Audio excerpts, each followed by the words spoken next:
Padaria Esperança, empresa familiar desde 2013, vem fazendo o melhor para lhe atender. Padaria Esperança, que também é restaurante e lanchonete. Todos os dias servindo café da manhã e no restaurante servindo marmitex e prato feito. Temos também aquela cerveja gelada. Traga sua família para experimentar as nossas delícias. Avenida André Franco Montoro, 340 no Residencial Esperança.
Olá, amigos de todo o Brasil, locutor de Rodeios Marlboro, diretamente do podcast Território de Peão, para mais uma edição aqui. Se você ainda não é inscrito no nosso canal, se inscreva, podcast Território de Peão. Também quero convidar você e a todos os amantes do mundo do rodeio para estarem seguindo a gente lá no Instagram, Oficial Locutor Marlboro. Hoje nós vamos conhecer um pouquinho do trabalho de uma doutora que dedica a maior parte do seu tempo em estar aí cuidando de animais de grande porte, de cavalos, na realidade, né? Estou aqui recebendo a Nathalie, que é doutora especializada em tratamento de cavalos. Boa noite. Boa noite, tudo bem? Obrigado pelo convite, agradeço demais. E é um prazer estar aqui com vocês, podendo mostrar um pouquinho do meu trabalho. Bom demais, eu conheci ela lá no Vale Rodeio Show ano passado, né? Isso. Fiquei encantado pelo trabalho que você estava fazendo lá e para a gente é uma satisfação, um privilégio receber você aqui na nossa bancada para que você possa falar um pouquinho do seu cotidiano, da sua vida. Você é muito jovem, né? E a gente acompanha o seu trabalho e vê que é um trabalho árduo, um trabalho que exige de muito tempo da sua vida. Eu queria que você falasse um pouquinho sobre tudo isso. Como que funciona a sua rotina? A escolha de você ser um médico veterinário, na verdade, não é fácil, né? Tudo, quando a gente sai da faculdade, a gente não entende, na verdade, que isso exige de nós muita responsabilidade. E a partir do momento que a gente começa a lidar com os animais, com os proprietários, com o dia a dia, e você tem que ver a melhora daquele animal, você consegue entender o que você tem na sua mão. E aquela vida, obviamente, vale ouro, não só para você, como para quem está ao redor daquele animal. E a gente começa a ver o mundo de uma outra forma. E acaba mesmo que a gente se dedica quase que 100% do tempo da nossa vida àquela profissão, ao que a gente faz. Então, não tem como você falar que um veterinário hoje não trabalha por amor. A gente até faz aquela piada, né? Ai, nossa, que a gente não trabalha só por amor, tem que receber dinheiro. Não, mas é por amor, sim. O que te levou a esse amor? Você teve vida no campo? Conta um pouquinho da sua trajetória. Você tem família em campo ou não? Em campo, não. Na verdade, eu tive a oportunidade de estar fazendo um estágio no Jockey Club de São Paulo, em 2018. E, a partir daí, eu me mantive na área de equinos. Eu lembro que eu cheguei lá, o Dr. Reinaldo me recebeu. Acabou que eu não sabia nem onde era a cabeça do cavalo. Eu falei para ele, doutor, pelo amor de Deus, me ajuda. E ele começou a me dar um passo a passo. As residentes, na época, começaram a me ajudar. E, obviamente, né, a gente começa lá limpando o cocô do cavalo, né? E escovando e dando carinho. E depois a gente vai aprendendo ao longo do tempo a se adaptar melhor a essa rotina, a se adaptar também ao animal em si, que não é um animal fácil de você estar lidando, né? E, ao longo do tempo, a gente vai entendendo, né? Como funciona a parte do sistema e etc. E vai se aperfeiçoando para poder se profissionalizar na área. Eu acredito que uma das maiores dificuldades para uma pessoa jovem como você, além do amor que você tem que ter à profissão, né, você praticamente podemos dizer que não tem assim um feriado, um dia de semana, o telefone toca, se tem uma emergência você tem que estar ali, porque o que prevalece é o bem-estar animal, né? Exatamente. Exatamente, faz bastante tempo aí. Eu normalmente tiro umas férias por ano, né? Porque a gente merece. Mas se tem que atender, normalmente eu volto e atendo quem tá precisando da ajuda. E o seu público, os seus clientes, geralmente são da onde? É Vale do Paraíba ou você atende qualquer região? Eu atendo qualquer região, hoje focada mais no Vale do Paraíba, mas chamou, a gente está indo. E qual que é as dificuldades na sua profissão? Como que você enxerga as maiores dificuldades? Você como mulher, né, uma pessoa assim que aprendeu a amar, como você acabou de falar, essa profissão e trouxe ela para a tua vida. Qual que são as maiores dificuldades no dia a dia? Eu falo assim, no dia a dia mesmo. Gente, primeiro que a gente é mulher, né? Não, juro, não tô sendo feminista nem machista, mas assim, também eu saio do carro não ajuda muito, né? Quem me olha fala, nossa, olha, uma menina de 12 anos chegou para atender meu cavalo. Mas, assim, na medida do possível, todo mundo respeita bem. A maioria dos clientes que eu tive até hoje, todos os tratamentos, a maioria deu certo, a maioria funcionou. Os meus clientes, acho que ficaram satisfeitos. Então, eu acredito que eu não tive tantas dificuldades em relação a isso, mas no dia a dia a gente, obviamente, tem uma dificuldade com o ser humano em si. Isso é normal para todo mundo em todas as profissões, né?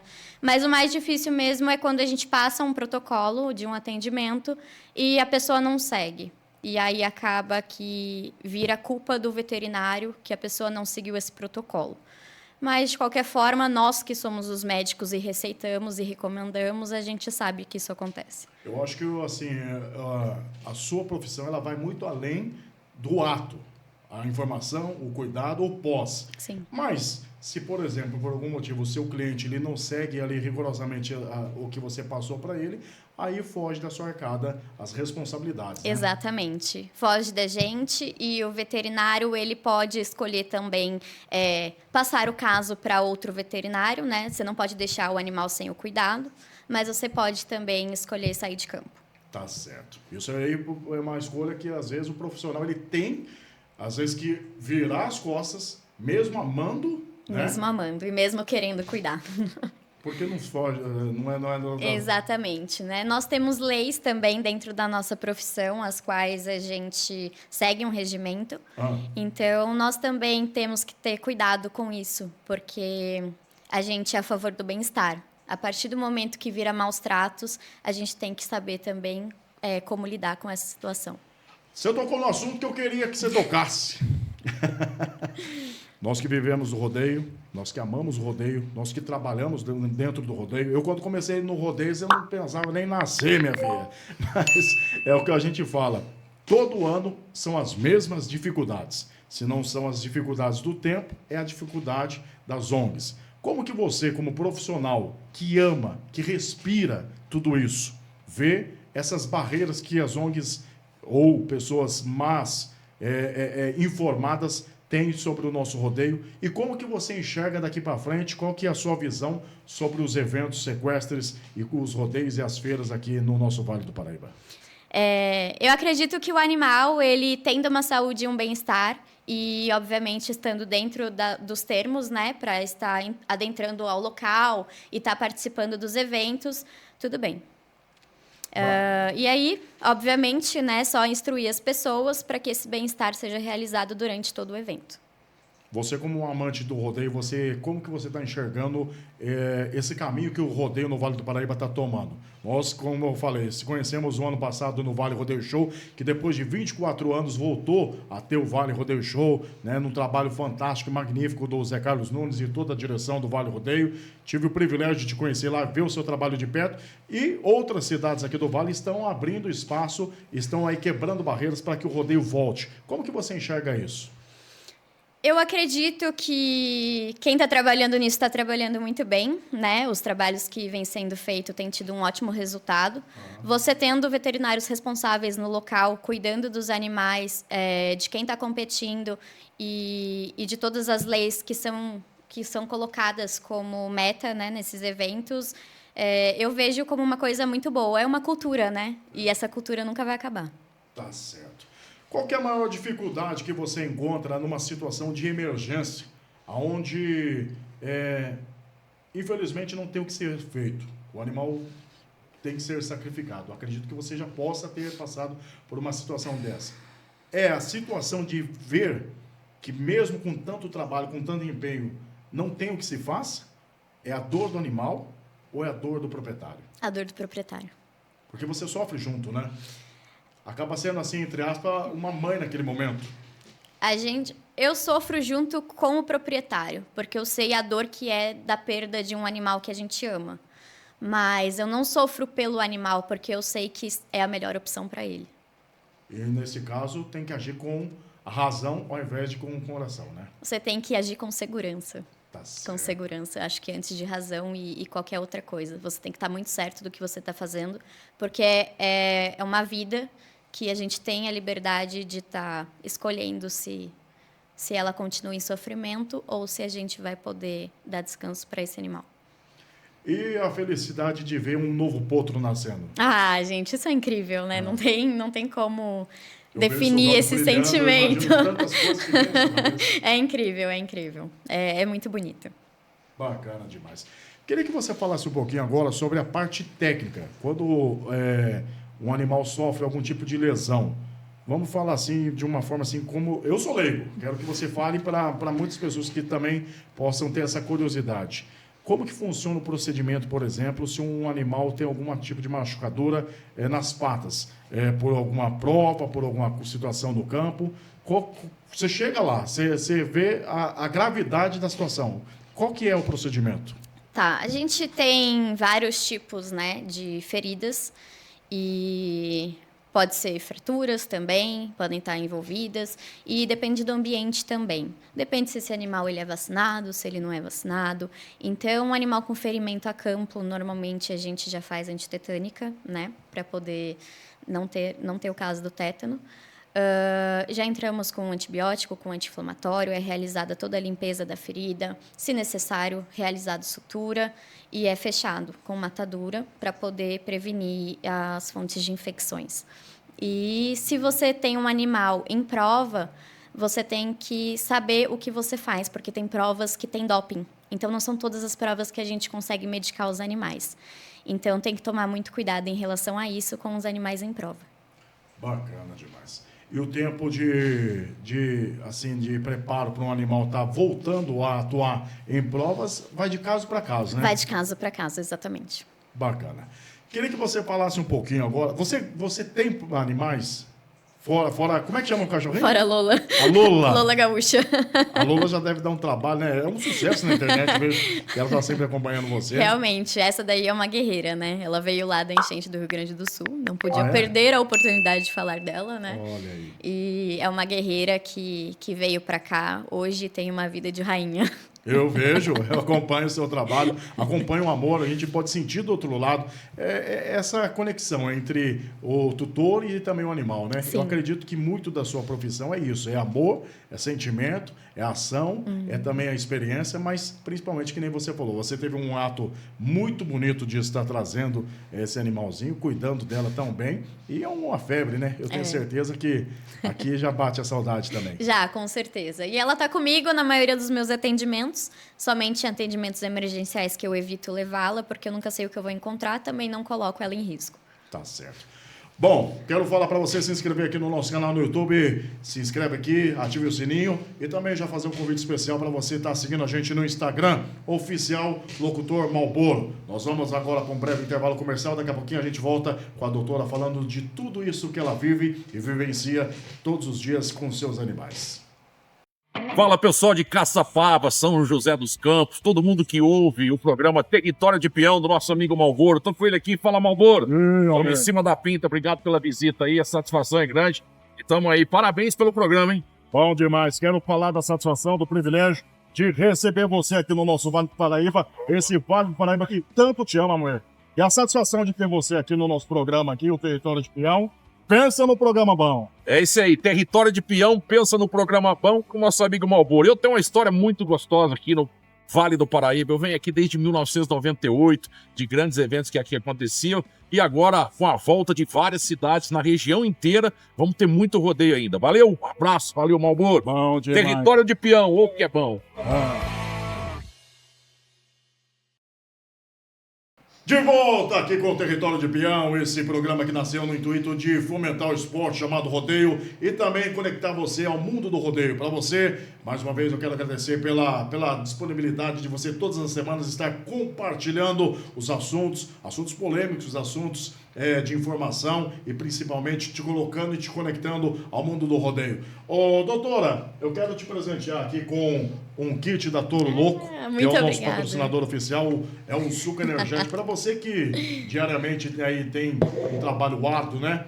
Você vai ficar com muito mais energia com o Toro Louco, o nosso suco energético. Quero mandar um abraço ao Queco. Se você quer mais energia, então toma. Doutora... Eu vou provar, hein? Vou querer saber se é bom, se funciona.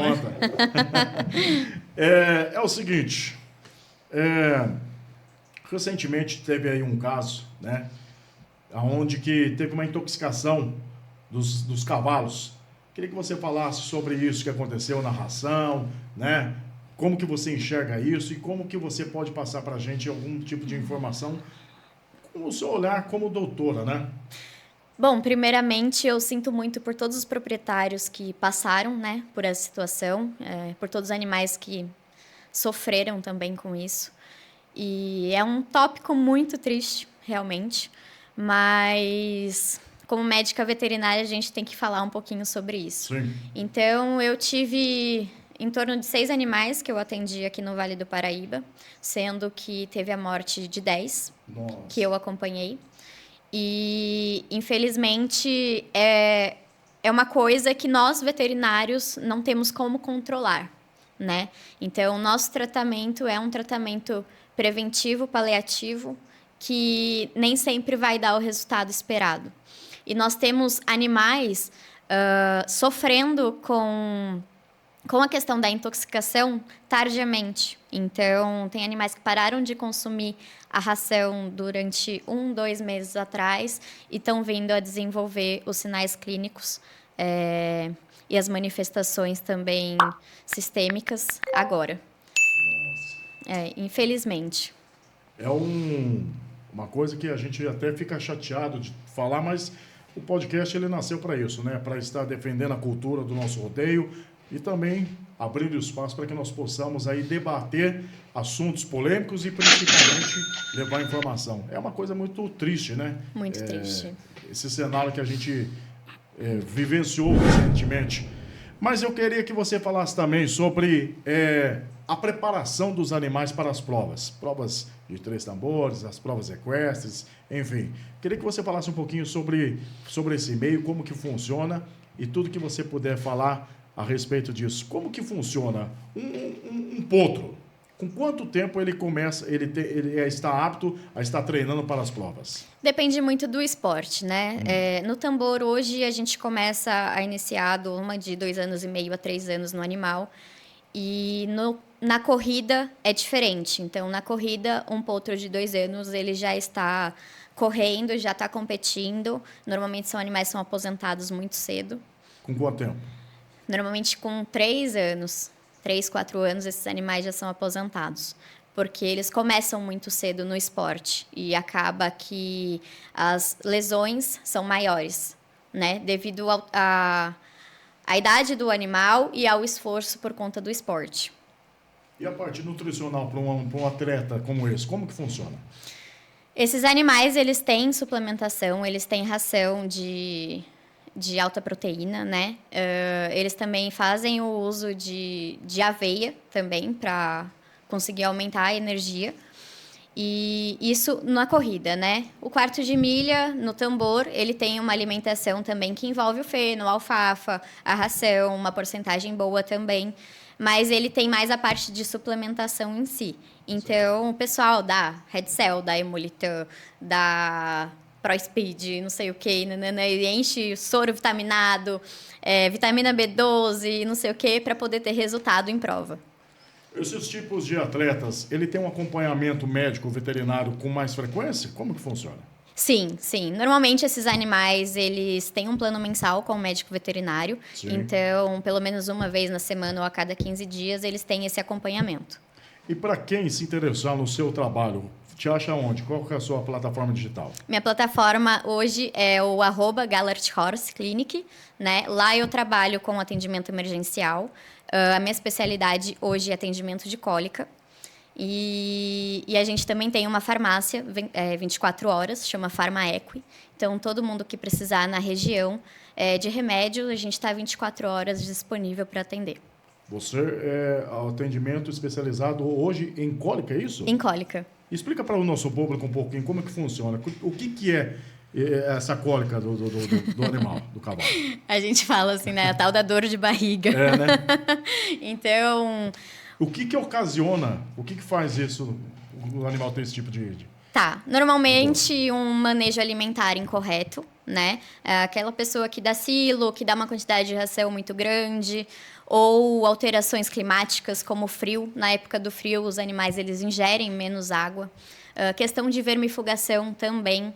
Então, às vezes, a pessoa usa o mesmo vermífugo durante muitos anos. Aquele vermífugo não funciona mais, né? Entendi. Então, ele precisa ser trocado a cada, pelo menos, 3, 4 meses. E temos várias questões hoje que levam à cólica no animal. O cavalo é um animal muito sensível. Então, parou de ingerir água, tem compactação. Deitou, rolou de um jeito diferente... O intestino no cavalo ele é solto, então pode ter um deslocamento, uma torção. Isso também gera um quadro de cólica. E então eu estou sempre disponível para atender 24 horas quem precisar. Ô doutora, então eu queria que você, agora entrando um pouco, a gente já está caminhando para o final da nossa entrevista, queria que você falasse um pouquinho como uma doutora, como uma profissional da área, que não é simplesmente você falar assim, não, eu vou comprar um cavalo e pronto. As pessoas, né? A gente sabe que tem profissionais da área, donos de áreas, enfim, o pessoal que você atende. Mas, vamos supor, uma pessoa fala assim, não, eu vou dar um cavalo para minha filha de presente de aniversário ou de Natal. Não é simplesmente ir lá e comprar, né? Sim. É o que a gente fala no nosso meio, né? Cavalo exige atenção, exige cuidado e respeito. E uma coisa muito importante, dinheiro. Dinheiro. Então, o cavalo ele tem um custo muito alto para você poder manter e manter ele bem dentro do bem-estar. Em questão de alimentação, em questão de medicações, em questão de dia a dia, né? Então, tudo custa. Não tem dinheiro, não compre um cavalo, compre um passarinho. Fica a dica aí, viu? Porque tem que saber o mato que lenha, né? Porque não é brincadeira. Eu sonho em ter um cavalo e eu não tenho porque eu sei dos gastos. Então, eu acho que tudo isso envolve você ter o respeito pelo animal primeiro. A Lola já deve dar um trabalho. A Lola já me dá um custo tão alto. Mas dá um amor. Isso infinito. com certeza.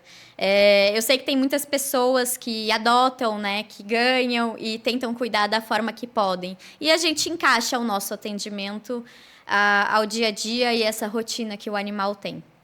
Falando um pouquinho sobre o que você acabou de falar, eu tenho uma vira-latinha, a pretinha, que está comigo há uns 7 anos, mais ou menos. Peguei de um abrigo. E quando eu casei, a minha esposa tinha adotado a Bela, que é uma chau-chau. Então a gente sabe que não é somente cuidar, é dedicar, não é somente investimento, é dedicar, é amor, porque o que eles dão pra gente em troca é muito maior do que qualquer coisa. E não tem preço que pague isso. Sim. Né? Falando em corrente que tá batendo aqui, né, Paleta? Eu quero te agradecer demais. Sei que a sua vida é corrida demais. Sei que você mal tem tempo até mesmo para estar aí atendendo a esse tipo de entrevista, mas demorou, mas a gente conseguiu. Com certeza, com certeza. Então, quero te agradecer demais, tá? Quero que você deixe mais uma vez aí as suas plataformas digitais para que as pessoas possam te achar. E precisando de uma profissional em todo o Vale do Paraíba, Serra da Mantiqueira, vejo que você vai lá para cima, vai para baixo, aonde chamou, aonde o animal precisar, contem a doutora comigo. está à disposição. Isso mesmo. Obrigado Pelo pelo convite, pelo espaço. Te agradeço. Bom, a rede social? É @Gallert Horse Clinic, depois a gente deixa ali embaixo no vídeo para o pessoal estar seguindo. Bom demais. Tá aí, mais uma vez, muita informação, entretenimento e principalmente para você que ama e que vive do mundo do rodeio, para você que ama e vive do mundo do agro e para você que quer entrar para esse meio. Nós acabamos de entrevistar aqui uma doutora que trouxe muita informação e principalmente muita informação que vai agregar para você que pensa em ter um animal. Ouça a doutora que ela sabe o que está falando. Um abraço muito grande. Quinta-feira que vem a gente volta diretamente aqui do estúdio do Território de Piau, mais uma vez com a direção geral do meu diretor, o Cláudio Palito, e na técnica também. Agradecendo a todos vocês que são inscritos aqui no nosso canal no YouTube e também nos segue lá no Instagram oficial Locutor Malboro. Quinta-feira tem mais um Território de Piau. Um abraço, gente.